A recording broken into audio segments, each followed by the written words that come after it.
bisnismu, laundry seru, laundry hack cuan selalu.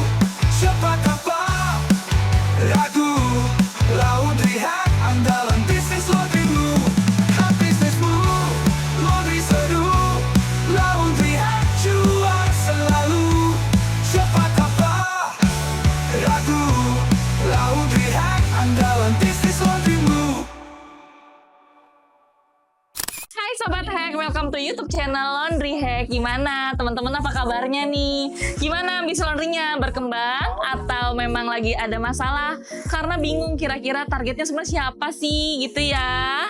Nah, bisnis laundry kamu belum berjalan maksimal karena kamu tidak tahu siapa sebenarnya pelanggan utama di laundry, ya kan? Nah, gimana sih caranya mengetahui siapa yang memiliki masalah?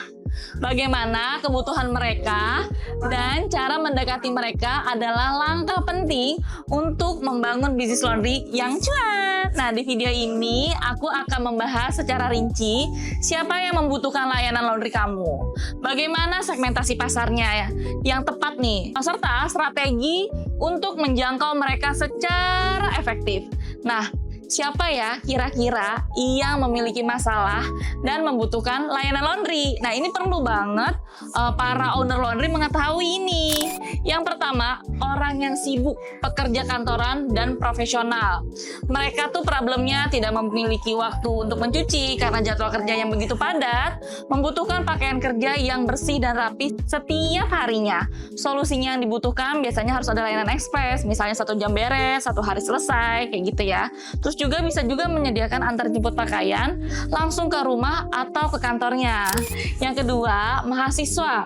Kira-kira problemnya apa? Nah, problemnya biasanya tinggalnya di kos-kosan atau asrama tanpa fasilitas mencuci. Tidak punya waktu karena kesibukan kuliah atau kegiatan organisasi. Solusinya yang dibutuhkan pakaian laundry kiloan yang murah, terus penawaran spesial untuk pakaian harian seperti kaos, celana, dan jaket, cuci lipat juga boleh.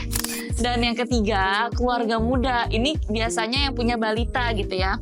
Problem yang dihadapi banyak cucian karena ada anak kecil atau bayi di rumah, kesulitan mencuci pakaian besar seperti spray, selimut, bed cover, kayak gitu ya. Nah, solusinya itu yang dibutuhkan biasanya paket keluarga untuk mencuci dalam jumlah besar.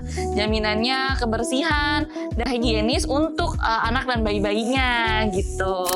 Nah, yang keempat nih ya, pelanggan premium, eksekutif atau pejabat gitu ya. Problem yang dihadapi membutuhkan layanan profesional untuk pakaian mahal atau bahan yang sensitif seperti jas, gaun pesta atau pakaian formal lainnya. Biasanya solusinya itu yang dibutuhin adalah layanan dry clean, wet clean, laundry premium gitu ya. Pengemesannya juga harus eksklusif untuk menjaga kualitas pakaian. Biasanya ini buat pemerintahan atau memang buat corporate gitu lah ya. Yang kelima, bisnis komersil. Biasanya buat spa, salon, restoran gitu ya. Membutuhkan layanan laundry dalam jumlah besar. Untuk layanannya nih, untuk linen-linen kayak spray gitu ya, handuk gitu. Solusinya layanan laundry khusus untuk skala bisnis yang lebih besar, harus kontrak. Pengirimannya harus tepat waktu untuk menjaga operasional mereka berjalan dengan lancar. Nah, terus di sini aku kasih tahu lagi tentang segmentasi pasar untuk bisnis laundrynya. Biar spesifik gitu ya. Pertama, geografiknya berdasarkan lokasinya. Area perkotaan, lokasi dengan populasi sibuk seperti kawasan perkantoran, pusat bisnis, kos-kosan, terus juga apartemen gitu ya. Nah, kawasan hunian padat, perumahan kelas menengah ke atas di mana penghuni memiliki daya belinya lumayan tinggi. Dekat kampus dan dekat kos-kosan tadi tuh ya. Wilayah yang dihuni oleh mahasiswa dan pekerja muda, biasanya seperti itu. Dan yang kedua, ada namanya demografis. Nah, ini berdasarkan karakteristik konsumen. Bisa dilihat dari umur. Mahasiswa itu umurnya dari 18 tahun sampai 24 tahun. Profesional muda itu atau karyawan 25 tahun sampai 35 tahun. Keluarga muda bisa jadi 30 tahun sampai 45 tahun.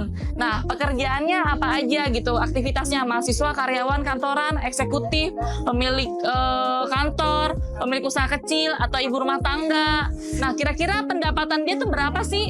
Nah, Nah, kita harus tahu dulu nih kira-kira pendapatan kapital setiap bulannya berapa. Misalnya dari 4 juta sampai 20 juta setiap bulannya. Terus pendidikan mereka apa? Misalnya rata-rata di sana banyaknya SMA, orang kuliah atau perguruan tinggi gitu kan. Yang ketiga, kita bahas psikografis berdasarkan gaya hidup dan kebiasaannya mereka nih. Gaya hidup sibuknya, konsumen yang lebih memilih layanan praktis karena tidak punya waktu untuk mencuci sendiri. Modern dan praktis gitu kan ya. Pelanggan yang menghargai kenyamanan dan efisiensi waktu. Nilai yang dicari atau value-nya biasanya layanannya cepat, hasil cuciannya berkualitas, pakaiannya higienis, dan fleksibilitas dalam pemesanan orderan gitu ya. Yang keempat, behaviornya berdasarkan perilaku konsumen. Frekuensinya penggunaannya harus rutin atau biasanya mingguan untuk pakaian harian, bulanan untuk pakaian besar atau yang khusus. Nah, kebiasaannya mereka itu kalau mau melondri, konsumen mencari laundry melalui Google. Laundry terdekat misalnya laundry hack terdekat gitu ya, atau aplikasi atau rekomendasi teman-teman deh. Nah, itu biasa dilakukan. Terus media informasinya apa? Menggunakan media sosial seperti Instagram atau Facebook untuk mencari layanan tercepat gitu. Terus preferensi layanannya bagaimana? Lebih suka layanan dengan sistem antar jemput atau proses laundry yang cepat dan profesional. Nah, ini disesuaikan lagi. Setelah kita sudah tahu siapa market kita sekarang, kita rancang lagi strateginya untuk menjangkau target pasarnya gitu ya. Nah, ini penting banget kalau di Laundry Hack ini dapat dan gratis. Terus buat konten menarik seperti video proses laundry, hasil cucian testimoni, pelanggan dan promo diskon. Ini penting banget juga, dan promosi di Laundry Hack juga sudah dapat buat klien-klien kita. Yang kedua ada Google Ads atau SEO. Optimalisasikan bisnis kamu di Google Maps agar mudah ditemukan saat pelanggan mencari laundry terdekat. Gunakan Google Ads dengan kata kunci seperti Laundry Express atau paket laundry murah. Ini juga sudah dapat di Laundry Hack. Nanti setiap pendampingan semuanya dapat yang beli paket di Laundry Hack. Terus yang ketiga, program loyalitas pelanggan. Tawarkan poin reward untuk setiap transaksi yang bisa ditukarkan dengan layanan gratis. Diskon spesial untuk pelanggan tetap atau program berlangganan bulanan. Nah, ini semuanya tentang marketing juga sudah diatur oleh Laundry Hack. Jadi biasa kalau mitra kita tuh sudah terima jadi gitu ya. Yang keempat, layanan antarjemput gratis. Berikan layanan antarjemput untuk mempermudah pelanggan yang sibuk. Tawarkan layanan ini gratis untuk jumlah tertentu, misalnya minimalnya 5 kilo atau 10 kilo atau 7 kilo gitu kan. Yang kelima, kolaborasi dengan bisnis lokal, kerjasama dengan kos-kosan, terus hotel atau restoran gitu ya, untuk menyediakan layanan laundry khusus mereka. Berikan harga kontrak spesial untuk klien bisnis laundry. Nah, buat teman-teman yang ingin tahu gimana surat kontraknya, nanti aku kasih tahu ya. Yang keenam, inovasi layanan, sediakan Laundry Express untuk pakaian sehari-hari. Tawarkan layanan tambahan seperti cuci sepatu, tas, karpet gitu kan ya. Menentukan siapa target pasar kamu dan bagaimana menjangkau mereka adalah langkah penting untuk memastikan bisnis laundry kamu berkembang dan cuan. Dengan memahami segmentasi pasar berdasarkan lokasi, gaya hidup, dan kebutuhan mereka, kamu bisa menciptakan layanan yang tepat sasaran dan meningkatkan loyalitas pelanggan. Gimana sampai sini ada yang biasa bingung nggak ya? Nah, buat teman-teman dirasa channel ini bermanfaat, jangan lupa untuk subscribe channel ini dan aktifkan lonceng notifikasi supaya kamu tidak ketinggalan tips dan strategi bisnis laundry lainnya. Jika kamu ingin konsultasi lebih mendalam lagi sama aku tentang cara tentang menentukan target pasar dan strategi pemasaran untuk bisnis laundry kamu, klik link di deskripsi dan hubungin aku sekarang juga. Mari bersama-sama kita bawa bisnis laundry ini menuju kesuksesan cuan di tahun 2025. Investasi laundry yang menguntungkan itu ya Laundry Hack, cuan-cuan-cuan.